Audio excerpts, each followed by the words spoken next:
6월을 사랑이라는 주제를 가지고 우리가 가족을 마음껏 사랑하고 또 우리 아버지, 어머니, 자녀들을 생각해보는 그런 시간을 갖고자 말씀을 준비할 수 있었습니다.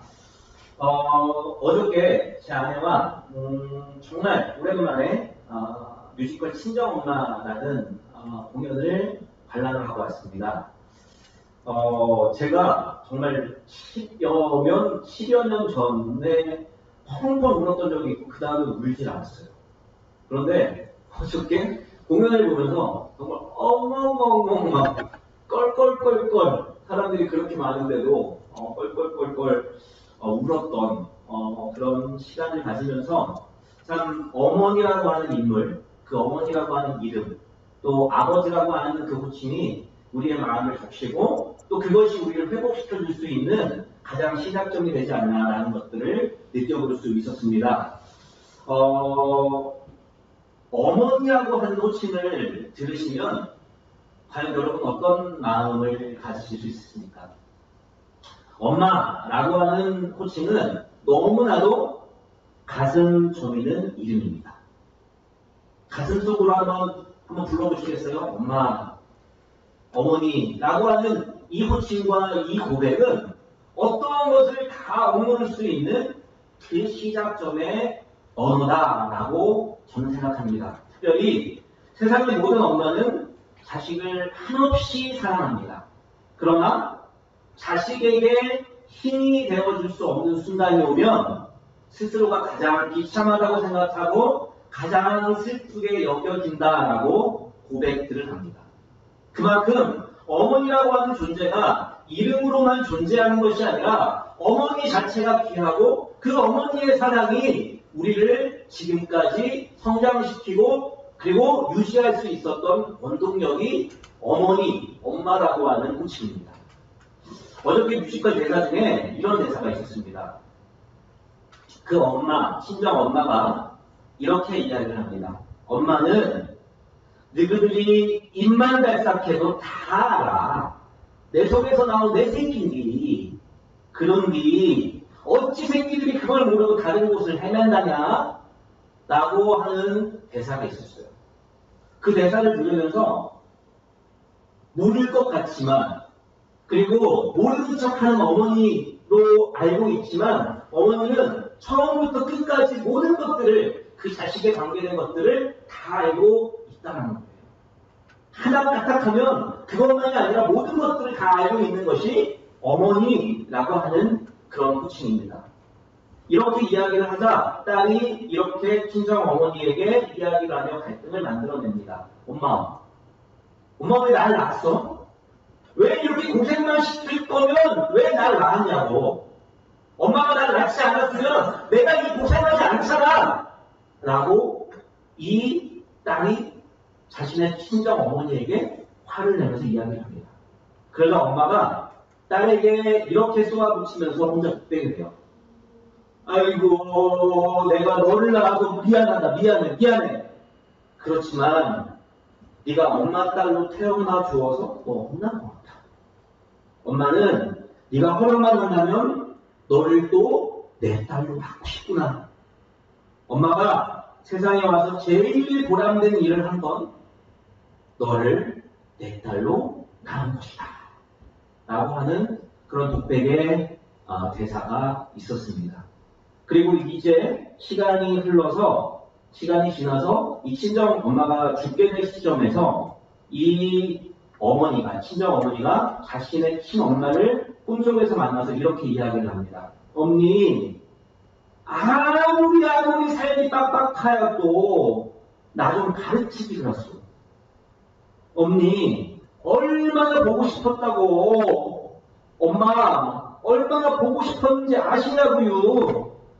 엄니가 해준 반찬도 얼마나 먹고 싶었는지. 그러면서 이제 어머니가 데려가려고 해요. 엄니 왜 그려? 난 시방은 못 가요, 엄니. 며칠 있으면 우리 딸 생일인데 미역국이나 좀 끓여놓고 그리고 가야지. 아가 미안하다. 내가 이렇게 금방 갈 줄은 몰랐네. 아가 놀래지 마라. 엄니 두 시간만 참아주세요 라고 하면서 절규하는 장면이 그 공연에 소개되고 있습니다. 그러면서 중간에 딸이 친정 엄마를 생각하면서 이런 노래를 부릅니다. 가사를 한번 잘 들어보세요. 세월이 흘러 더 흘러 엄마가 늙어 죽게 된다면 엄마가 죽는다는 생각만으로도 눈물이 나는데 엄마가 죽고 없다면 난 어떻게 살까요? 엄마가 해준 음식 먹고 싶으면 어떻게 하고 엄마 냄새 맡고 싶으면 어쩌나? 비 오는 날 엄마 생각나서 미칠 것 같으면 어쩌지? 마음이 다된 나를 누가 아기라고 불러주고 내 엉덩이를 누가 토닥토닥 거려주지? 엄마가 없으면 난 어떻게 해? 제발 오래 내 곁에 있어줘 라고 고백하며 이 뮤지컬이 끝나게 됩니다. 결국에는요, 이 내용을 정리하면 자신밖에 몰랐던 딸이 이제 자신의 친정 엄마가 죽게 되자 극성스러웠던 자신의 엄마를 이해하게 되고 엄마를 그리워하는 그런 장면을 소개하고 있었습니다. 그래서 마지막에 이렇게 이야기를 해요. 엄마, 미안해. 늘 나 힘든 것만 말해서 정말 미안해. 힘들 때 왜 날 낳으려고 원망해서 정말 미안해. 언제나 외롭게 해서 미안해.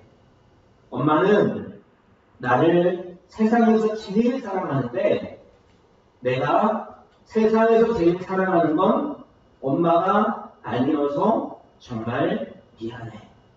라고 고백하고 있습니다. 제가 정말 눈물이 없어요. 근데 이 대사를 듣고 그 연기를 봤을 때 정말 마음이 무너졌고 더욱더 엄마를 생각할 수 있게 되는 그런 계기가 되었습니다. 사랑하는 우리 성도 여러분, 오늘 제가 이렇게 장황하게 왜 어머니에 대해서 이야기를 하냐면요. 우리의 마음이 회복되기 위해서, 우리의 신앙이 회복되기 위해서는 그 시발점이 필요한데 그것의 가장 첫 번째 모습은 어머니의 사랑을 회복하는 것이 우리에게 가장 필요하다는 겁니다. 사랑하는 우리 성도 여러분, 우리 하나님께서 말씀해 주시는 너희가 서로 사랑하라고 하는 말씀이 오늘 여러분 모두에게 마음껏 울려 퍼지시기를 주님의 이름으로 축원합니다. 그런 의미에서요, 저는 어릴 때부터 가장 힘이 센 사람이 누구냐라고 물어봤을 때 저희 아버지, 어머니라고 이야기를 했습니다. 그만큼 저희 어머니, 아버지가 굉장히 커 보였고 그리고 그 큰 어머니, 아버지가 나를 보호해줄 수 있기 때문에 어떠한 슈퍼맨보다도 어떠한 힘이 센 사람보다도 더 힘이 세고 나를 보호해줄 것이다 라고 생각하며 자랐습니다. 그런데 중학생, 고등학생 사춘기를 겪으면서 이상하게도 이와 반대가 되는 생각을 할 수가 있었어요. 그 계기가 뭐였냐면 저희 아버지가 교회 담임 목사님이셨는데 교회에서 가장 힘이 없는 분으로 여겨지고 있던 거예요. 나에게는 가장 힘센 사람으로, 가장 자랑스러운 사람으로, 나를 보호해줄 수 있는 사람으로 여겨졌었는데 제가 교회만 가면 가장 힘이 없고 약하고 그리고 어떠한 그러한 어려운 말들도 다 수용해야 하는 그런 아버지의 모습을 보았을 때 제 꿈이 아버지 닮은 목사였는데 그때부터 꿈이 바뀌었습니다. 나는 절대로 그렇게 살지 않을 거야. 나는 아버지같이 그런 삶을 사는 것이 아니라 화려한 스타로 살아갈 거야 라고 오히려 역으로 생각했던 적이 있었고 그래서 영국영화과에 진학하게 되었습니다. 다시 말해서 한평생 아버지와 같이 저렇게 서로를 용납하며 이해하는 그러한 삶을 살기보다는 내가 내 스스로 살기를 원하는 그리고 내가 내 멋대로 살아가기를 원하는 그러한 모습으로 살아가기를 꿈꾸며 영국영화과에 진학했던 시절이 있었습니다. 이거와 비슷한 고백이 있는데요. 여러분 혹시 희수일의 가시라고 하는 찬양을 아십니까? 오늘 한번 설교가 끝나고 예배가 끝나고 이 희수일이라고 하는 가시라는 찬양을 한번 들어보시면 좋겠는데요. 가사가 이렇습니다. 어느 날 내 삶에 가시가 늘어나니 불쑥 내 삶에 찾아온 가시는 나를 찌르고 또 넘어지게 해. 완전하고 싶은 나를 절망으로 이끄는 가시를 버릴 수도 없고 또 안을 수도 없어서 나는 수많은 밤을 이 고통을 앓기 전으로 되돌려 주시기를 눈물로 지새웠지. 가시를 빼주시기를 나는 가시를 빼주시기를 나를 살려주시기를 가시가 나를 이끌고 간 고독의 자리에서 주님과 나만 하는 그 자리에서 비로소 보게 되는 건 내 가시를 통해 나를 붙들고 계신 주님. 가시가 날 이끌고 가는 은혜의 자리에서 주님과 나만 하는 그 자리에서 비로소 보게 되는 건 내 아픔이 아닌 자기 생명을 주신 사랑이라고 하는 가사의 내용이 히스기엘의 가시라는 그런 찬양입니다. 다시 말해서 이 가시라고 하는 이 고통을 통해서 하나님을 만나게 되고 또 나를 사랑해 주시는 그 생명을 다시 한번 생각해 볼 수 있게 됐다라는 고백의 찬양입니다. 나를 붙들고 있는 것은 다른 것이 아니라 가시가 나를 붙들고 있었고 오히려 그 가시를 통해서 주님의 사랑이 나에게 지금까지 전달되어서 살 수 있습니다. 라고 하는 고백의 찬양이었습니다. 여러분, 사랑하는 것 너무나 귀하고 너무나 꿈꾸는 이상입니다. 그러나 사랑하는 중간중간에 우리는 가시를 만날 수밖에 없게 된다는 거예요. 그 가시 하나하나가 그냥 작은 가시로 여겨질 때도 있지만 입다마는 대빵의 가시가 내 마음 가운데 새겨졌을 때, 내 마음을 짓누르고 내 마음을 찔릴 때 그 가시를 통해서 우리는 아파하고 그리고 또 그 아파함을 통해서 다른 누군가에게 또 상처를 주는 우리의 모습을 찾아볼 수 있습니다. 다시 말해서요. 오늘 이 시간 누구에게 쉽게 터놓지 못하는 말할 수 없는 아픔을 가진 그 가시가 여러분에게 있다면 또 그 가시를 주신 이유를 아직까지도 깨닫지 못하는 우리 마음의 생각이 있다면 오늘 주시는 이 본문의 말씀을 가지고 하나님께서 여러분에게 친히 말씀해 주시는 그 음성이 가득 채워지시기를 주님의 이름으로 축원합니다. 자, 그렇다면 그 가시를 주신 이유와 또 그 가시를 통해서 우리는 어떻게 더 사랑할 수 있는지 함께 찾아보기를 원하는데요. 첫 번째, 우리는 오늘 7절을 읽지는 않았지만 7절 말씀에서 이렇게 말씀하고 있습니다. 모든 것을 참으며 모든 것을 믿으며 모든 것을 바라며 모든 것을 견디느니라 라고 말씀하고 있어요. 사랑이 없으면 우리는 꽹가리가 같다라고 오늘 본문에서 이야기하고 있는데 그 꽹가리가 되지 않기 위해서는 모든 것을 참고 믿고 바라고 모든 것을 견디는 것. 그것이 첫 번째 1단계의 우리 모습이 되어야 한다는 거예요. 먼저 첫 번째로 모든 것을 참는다라고 하는 뜻은요. 서로에게 비바람과 풍파를 막아주는 지붕과 같이 모든 것을 덮어준다라고 하는 의미가 있습니다. 참는다라고 하는 이 뜻이 정말 너무나 어려운 의미이지만 덮어준다는 거예요. 내가 보기에는 저게 별로 좋은 모습이 아니야. 내가 보기에는 저걸 이야기해야 돼. 내가 보기에는 저 사람에게 욕을 해가면서 고쳐야 돼. 하나님의 말씀을 가르쳐야 돼. 라고 하는 생각도 있지만 때로는 하나님의 그 마음을 가지고 그것을 덮어줄 수 있는 그 참는다의 의미를 우리는 새겨볼 수 있어야 한다는 거예요. 두 번째로 모든 것을 믿는다라고 하는 뜻은 뭐냐면요. 어떤 상황 속에서도 그렇게 믿고 따랐지만 안타깝게도 손해를 입게 되는 그런 상황이 우리에게 있는데 그런 좋지 않은 결과를 가진다 할지라도 끝까지 신뢰할 수 있다라고 하는 의미를 우리는 믿는다라고 하는 의미입니다. 99.999%가 아니라 100%의 믿음으로 우리는 고백해야 된다라고 저는 수차례 설교를 통해서 이야기했지만 이 믿는다라는 것은 신뢰라고 하는 뜻으로 해석할 수 있다는 거예요. 다른 어떤 믿음도 굉장히 중요하지만요. 부부의 관계에 있어서 이 신뢰가 깨지잖아요. 단 0.1%라도 깨지면 그 틈을 통해서 계속해서 싸움이 일어나게 되고 그리고 분쟁이 일어나게 되고 결국에는 안 좋은 결과를 가져올 때도 있어요.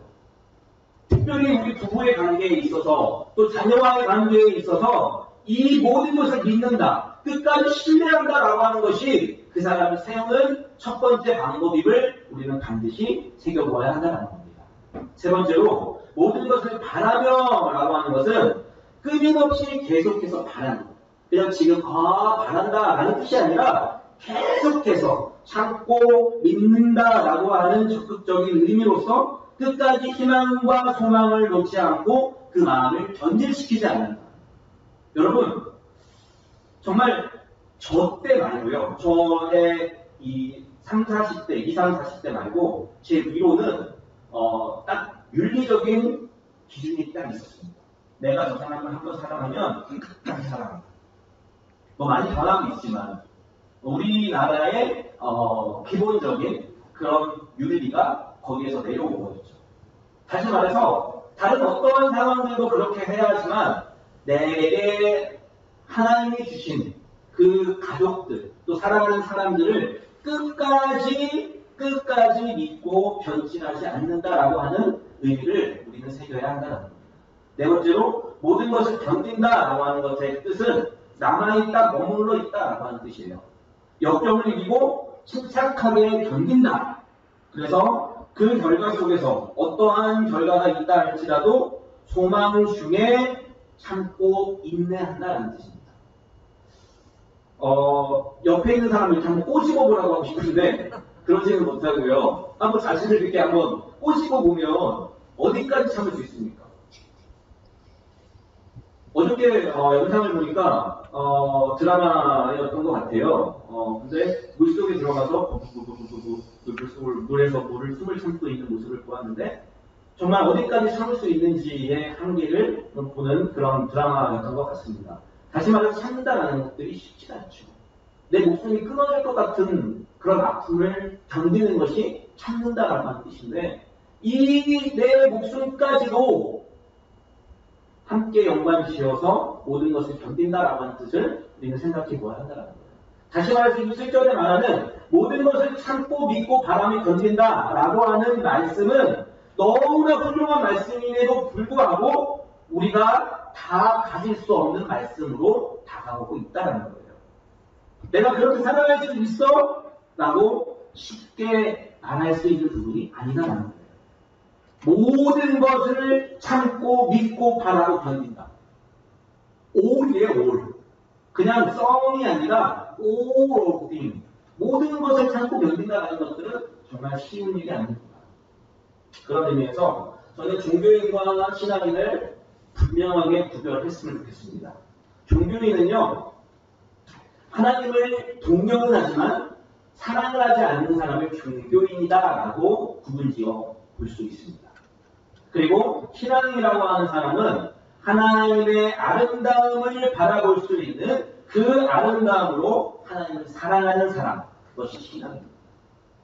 다시 말해서 종교인은 그냥 교회에 가는 것 자체가 나는 신앙인으로서 하나님의 자녀로서 하는 최선의 방법이야 라고 여겨지는 모습이 있지만 이 신앙인은 정말 내가 하나님을 사랑해서 교회에 와서 예배드리고 그 예배를 통해서 내가 더욱더 성숙해지는 것이 종교인과 신앙인의 차이다라고 구분지어 볼 수 있습니다.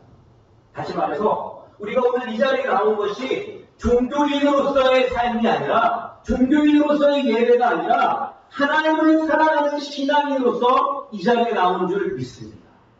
오늘 그 신앙인으로서의 삶이 여러분 모두에게 임하시기를 주님의 이름으로 축원합니다. 자, 그렇다면 이런 모든 것을 사랑할 수 있는 믿음이 우리에게 필요한데 이 믿음의 훈련을 어떻게 받아야 하는지 한 세 가지 정도로 나눌 수 있는데요. 첫 번째로 우리는 기억 상실증의 사랑을 해야 합니다. 여러분 드라마에 보면 기억 상실증에 걸린 그런 사람들이 많이 등장하게 됩니다. 저는 한편으로 보면 굉장히 안타까운 모습을 가질 수 있지만 또 한편으로 봤을 때 기억 상실증에 걸린 사람이 부러울 때도 있었습니다. 왜요? 내가 지금까지 저질렀던 또 지금까지 했던 모든 것들 잘못된 것들을 생각하지 없기 때문에 자유할 수 있다라는 그 부분이 저의 마음을 매혹했던 적이 있었습니다. 혹시 이것은 옛날 영화인데 첫 키스만 50번째라고 하는 영화를 보신 적 있으신 분 계십니까? 영화 안 보시죠? 뮤지컬도 안 보시고, 영국도 안 보시고, 드라마도 안 보시고, 오직 성경만 보시는 우리 한마교회 모든 가족들을 사랑합니다. 할렐루야. 네, 좀 영화도 보시고, 또 마음껏 했으면 좋겠는데, 이 첫 키스만 50번째라고 하는 전체 이야기는 이렇습니다. 남자 주인공이 단기 기억 상실증에 걸린 여자를 사랑하는 겁니다. 그런데 문제는 이 여주인공이 그 전날까지 죽도록 사랑하고 열렬하게 사랑했음에도 불구하고 그 다음날이 되면 기억을 못해요. 사고날로 돌아가게 됩니다. 분명 전날까지 행복하게 사랑을 나누었음에도 불구하고 선물도 사주고 또 기상천외한 이벤트로 그 여자 주인공에게 행복을 선사했음에도 불구하고 그 모든 기억은 그 다음날 아침으로 돌아가면 아무런 기억을 하지 못하는 여자 주인공의 모습을 바라볼 수 있었습니다. 근데 중요한 것은 이 주인공의 이 영화의 핵심은 다시 처음부터 하나씩 전에 사랑했던 그 사랑을 그 남자 주인공이 반복하게 돼요. 계속해서 반복하게 되고 그래서 이 둘이 아이를 낳고 결혼을 하고 아이를 낳았던 그런 꿈꿨던 모습으로 행복하게 살려고 하는 모습으로 노력하다가 결국에는 행복하게 아이를 낳게 되는 장면을 바라볼 수 있었습니다. 마찬가지로요. 예수님께서도요. 우리를 대하실 때 이런 기억 상실증에 걸리는 좀 있습니다. 여러분 우리가 지었던 죄들이 얼마나 많습니까? 한 주 동안 지었던 죄들이 얼마나 많습니까? 그래도 제가 요즘에 좀 경험하는 부분들은 뭐냐면요. 제가 조금씩 회복하고 제가 사랑을 받고 그 사랑이 내 마음 가운데 들어와서 계속해서 운행을 하니까 제가 하나님의 말씀으로 살려고 노력을 했더라고요. 목사님 저도 이렇게 힘든데 일반 평신도들은 얼마나 힘들겠습니까? 그러한 죄 가운데 거하고 있는 우리 성도님들에게 우리 하나님께서는 일일이 다 기억하지 않으시고 그럼에도 불구하고 마음속에 새겨 있는 기억 상실증에 걸리는 모습을 우리에게 베풀어 주신다라고 하는 것입니다. 사랑하는 우리 성도 여러분, 오늘 주시는 말씀을 붙잡고 우리가 어떠한 상황 가운데 있다 할지라도 그 가시가 우리에게 찾아온다 할지라도 그 가시를 십자가의 사랑으로 기억하지 않는 그것이 전부가 아니라고 생각하고 하나님의 마음을 품고 긍휼을 나눌 수 있는 귀한 여러분 우리가 되시기를 주님의 이름으로 축원합니다. 두 번째로 우리는 변질되지 않는 사람이 돼야 돼요. 물체가 이렇게 있는데 책도 마찬가지고 용액도 마찬가지고 이것이 그대로 보존되는 것이 우리가 꿈꾸는 모습입니다. 그런데 시간이 흘러서 변질이 되죠. 깨지고 까지고 성질이 변하게 되고 이 변질된 사람이 너무나 무섭다는 거예요. 혹시 천생연분이라는 단어를 들어보신 적 있습니까? 나는 천생연분이었다. 나는 천생연분이다. 라고 생각하시는 분들도 있을 것이고 나는 천생연분을 경험하지 않았다. 라고 생각하는 분들도 분명히 있을 거라고 생각합니다. 그것이 중요한 것은 아닌데 이 천생연분이라고 하는 것은 그 뜻은 그리고 그런 노래도 있는데 이 사람과 나가 다른 성질의 사람이어서 헤어졌음에도 불구하고 다시 만나게 되는 거예요. 뭐 여러 가지 상황이 있지만 이 사람은 나랑은 정말 모든 것이 잘 맞는다. 모든 것이 인연이다. 라고 하는 그 깊은 뜻이 천생연분의 내용입니다. 근데 이와 반대되는 사랑은 뭐냐면 조건적인 사랑이에요. 결혼을 하고 또 결혼을 하지 않은 우리 성도님들이 여기 계시는데 중요한 것은 우리가 조건적인 사랑도 우리에게 필요하지만 그것보다도 천생연분의 사랑도 필요하지만 그것보다도 우리를 사랑하시는 하나님의 사랑과 같이 우리는 아가페적인 사랑을 우리는 꿈꾸며 살아가야 한다는 것입니다. 여러분 사람 한 사람을 만날 때 어떤 기준을 세우고 그 사람을 만나십니까? 기준을 세우고 만나는 사람이 있고 아무런 기준을 세우지 않고 그 모든 사람의 것을 용납하는 사람이 있을 것이고 여러 가지 모양의 사람이 있지만 중요한 것은 우리가 그 기준이 중심이 되는 삶을 살지 말아야 한다는 거예요. 제가 지난주에 제가 있었던 노량진교회 청년들이랑 잠깐 전화통화를 하면서 이런 이야기를 나눈 적이 있었는데, 이제 결혼 정년기가 되니까 이제 하나씩 계게 된다는 거예요. 우리 권사님도 저한테 어떤 한 목사님을 좀 소개해달라라고 하는 내용들이 있는데, 그래도 보면 다들 기준이 있어요. 여러분도 마찬가지로 내 배우자나 그리고 내 주변에 있는 사람들을 만났을 때, 또 한 사람을 만났을 때 분명히 기준은 있었을 거라고 생각을 합니다. 아주 작은 기준이라 할지라도 각각의 기준이 있었다고 생각이 들어요. 이 청년들이 첫 번째 배우자를 선택을 할 때 기준이 있는데, 요즘 젊은이들이 그래요. 첫 번째, 신앙이 좋아야 하고, 그리고 이 자매는 자매였는데 자기보다 10cm가 커야 된대요. 그리고 마지막으로 자기의 할머니, 자기의 어머니를 잘 섬길 수 있는 배우자를 만나고 싶다라고 이야기를 했습니다. 또 다른 남자 청년은 신앙, 외모 이런 것들이 빠지지 않았고요. 그리고 또 다른 청년은 신앙과, 그리고 두 번째 말이 잘 통하는 사람, 또 다정한 사람, 또 키 크고 어깨가 넓은 사람이라고 하는 자신만의 기준들을 가지고 있었습니다. 다시 말해서 이러한 조건적인 부분들도 너무나 중요하지만, 이 조건보다도 더 중요한 것은 하나님과의 만남을 가질 수 있는, 하나님과의 십자가를 함께 교류할 수 있는 그러한 관계와 만남이 더 중요하다라고 저는 그 친구들에게 이야기를 해줄 수 있었습니다. 그런데 만약 이들과 이러한 기준에서 만남을 가졌다라고 할지라도 상대방에게 환경과 상황에 변화가 생긴다. 그래서 신앙이 변절된다면 과연 어떨 것인가 라는 질문을 했어요. 힘들겠죠? 라는 단순한 대답을 할 수밖에 없었습니다. 신앙을 버리고 말도 잘 통하지 않는 그런 배우자로 변했다. 연애할 때, 처음 사귈 때 다정하고 사랑도 많은 그런 사람이었지만, 그리고 처음 사귈 때 어깨도 넓었고, 그리고 또 마음이 넓은 그런 사람이었지만 반대의 사람으로 변했다면, 그러면 당신은 그 사람을 계속해서 지킬 수 있겠습니까? 라고 질문을 던지니까 우리 청년들이 대답을 못했어요. 제가 한 2주 전에 김창옥 씨의 강의를 들은 적이 있었습니다. 제가 그때부터 이제 감성이 조금 더 올라갔던 것 같아요. 갱년기를 여기에 겪으신 분도 있고 아직 겪지 않으신 분들도 있을 거라고 생각합니다. 저는 아직 갱년기 아닌 것 같아요. 이제 갱년기 들어가려고 하는 것 같아요. 근데 예전에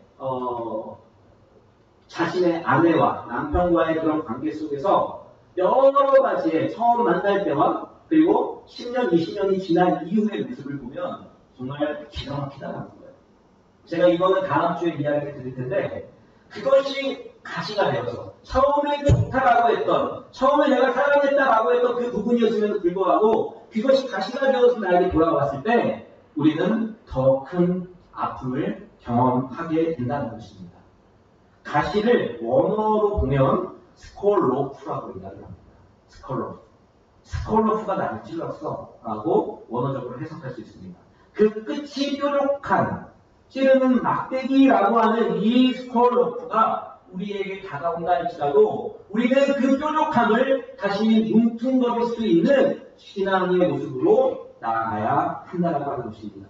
사랑하는 성도 여러분, 오늘 주시는 말씀을 통해서요, 이 스콜로프가 우리에게 찾아온다 할지라도 우리가 그 스콜로프를 뭉퉁거릴 수 있는 그러한 넓은 영성이 여러분에게 새겨지시기를 주님의 이름으로 축원합니다. 마지막 세 번째로는요, 오늘 7절 말씀에 이런 고백이 제가 다시 한번 읽도록 하겠습니다. 오늘 7절 말씀에 모든 것을 참으며 모든 것을 믿으며 모든 것을 바라며 모든 것을 견디느니라. 사랑은 언제까지나 떨어지지 아니하되 예언도 패하고 방언도 그치고 지식도 패하니라 라고 말씀해 주고 있습니다. 오늘 7절 말씀 그리고 1절, 2절, 3절 말씀을 총 종합해 봤을 때 모든 사랑을 주시는 바로 그분은 우리 하나님 아버지, 그리고 육신의 아버지가 육신의 부모님이 이런 모든 사람들을 우리에게 베풀어 줄 수 있다라고 정리해 볼 수 있는 것입니다. 우리가 오늘 말씀을 정리하면서 예수님께서 십자가 사건으로 보여주셨던 그 십자가에 우리는 손가락 하나만 얹기만 해도 우리는 그 길로 조금씩 걸어갈 수 있어요.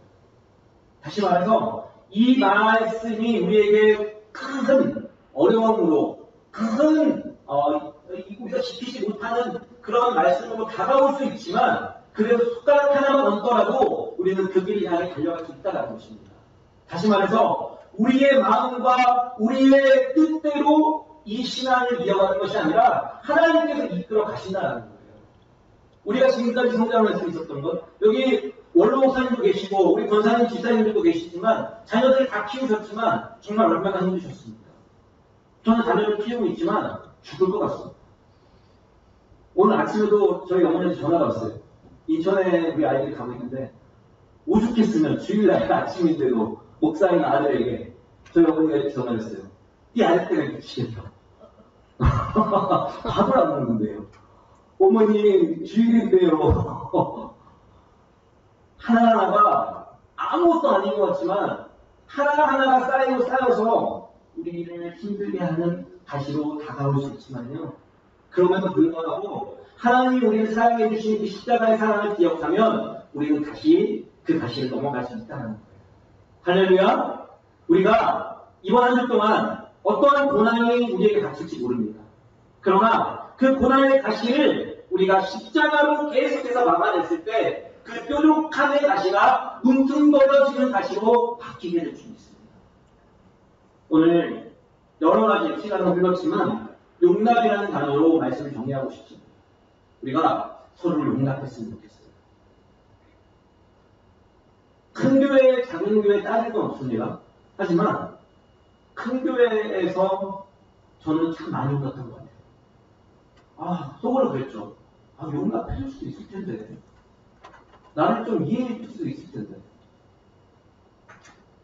우리 한마음교회가 모든 것을 넉넉히 용납하는 그러한 교회와 가정과 생활이 되시기를 주님의 이름으로 축원합니다.